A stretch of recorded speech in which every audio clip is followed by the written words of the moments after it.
Hello and welcome. My name's Jasmine and I have a short video on semantics. Today I'll be talking about verb meaning and subcategorization. We'll be touching on fundamental concepts in semantics and how to answer these types of questions. I'll also be describing how race intersects with semantics and how representation is very important in semantic theory.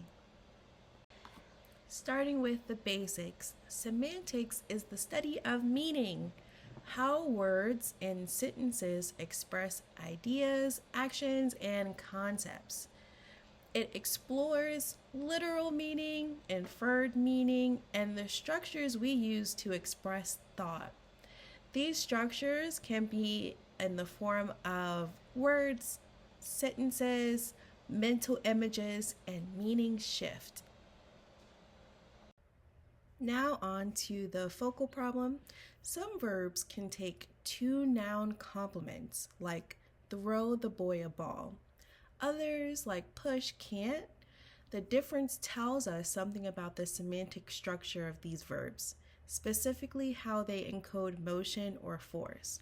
So, when thinking about how to solve these problems, verbs like throw describe an instantaneous ballistic action, which makes two objects plausible, one who throws and one being thrown.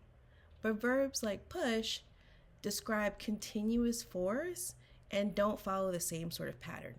This is how semantic meaning limits grammatical structure. Taking another look, we can see the same sort of thing in communication verbs. Verbs like fax, email, phone include the means of message transfer or how the communication is happening.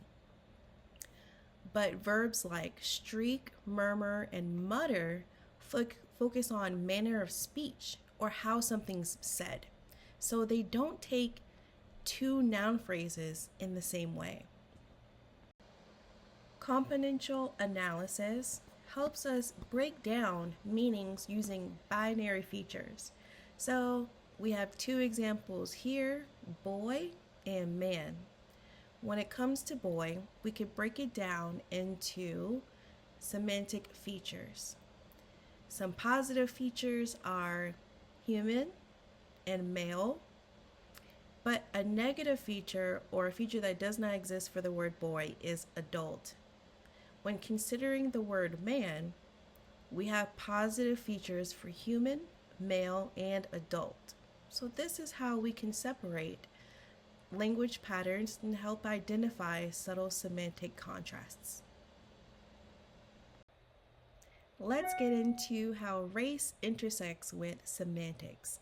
So traditional semantic frameworks are often white, Western, and monolingual, and sets up that type of speaker as the default.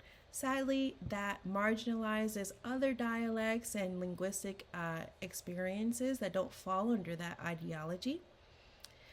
One such form is African American Vernacular English. AAVE falls under this non-standard form of English. It's been viewed as improper despite having its own complex and rule-governed structures. Nonetheless, there is a growing body of literature on AAVE and its characteristics. Calder and King show how African American men in Bakersfield use S in ways that defy the gender split seen in white speakers. So their data came from social linguistic interviews collected in Bakersfield, California between 2012 and 2014. Through their interviews, they found a parallel between the use of the letter S between black males and white females. Very interesting.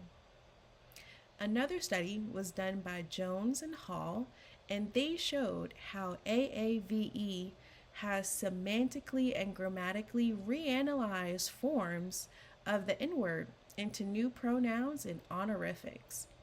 So they contend that some speakers of AAVE An informal register can allow for the use of a system of new words that derive from the N word and fulfill a variety of grammatical functions and some patterns that syntactically match with pronouns. Very interesting. So, these examples really make it clear that race matters in semantics, and ignoring it limits our understanding of language and society. To wrap it up, semantics is more than vocabulary. It's a system that connects thought, grammar, and social context. When we solve linguistic problems, we aren't just analyzing grammar, we're uncovering deeper patterns in how humans communicate and how social dynamics show up in our words. Thanks so much for watching. Let me know if you have any questions. Good luck on your semantic practice.